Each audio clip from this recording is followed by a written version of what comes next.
ప్రియమైన సహోదరి సహోదరులారా, నేటి సువార్తలో యేసు ప్రభు ఇలా అంటారు. అంజురపు చెట్టును మరియు అన్ని చెట్లను చూడండి. అవి ఆకులు చిగురించినప్పుడు వేసవికాలం దగ్గర పడిందని మీకు తెలుస్తుంది.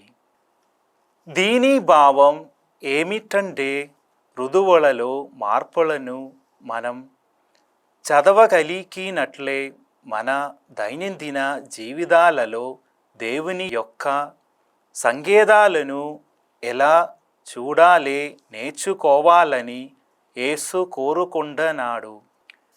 ఈ సంకేతాలను మన హృదయాలను మేల్కొని మరియు శ్రద్ధగా ఉండని మనం గమనించగలం.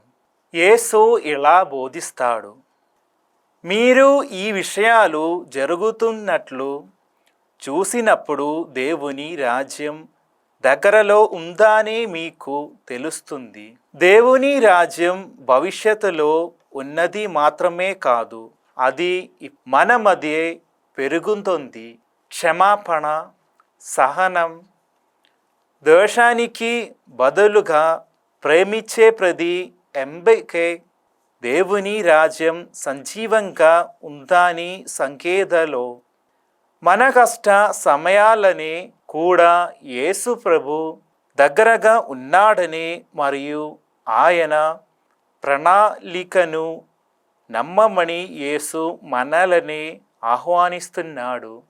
ఈ ప్రపంచంలో ఏది ప్రమాదవశాత్తు జరగదు. అట్లనే దేవుడు తన ప్రజలను ఎప్పటికీ మరిచిపోడు. అన్ని పరిస్థితులలో సంతోషకరమైన లేదా బాధకరమైనది అయినా దేవుడు మన మంచి కోసమే పని చేస్తున్నాడని మనం నమ్మాలి. ఆకాశం మరియు భూమి గతించిపోతాయి, కానీ నా మాటలు ఎప్పటికీ గతించిపోవు అన్నట్లుగా యేసు మాటలు ఎప్పటికీ మారవు. ఆయన బోధనలు చిరస్మరణీయంగా నిలిచి ఉన్నాయి.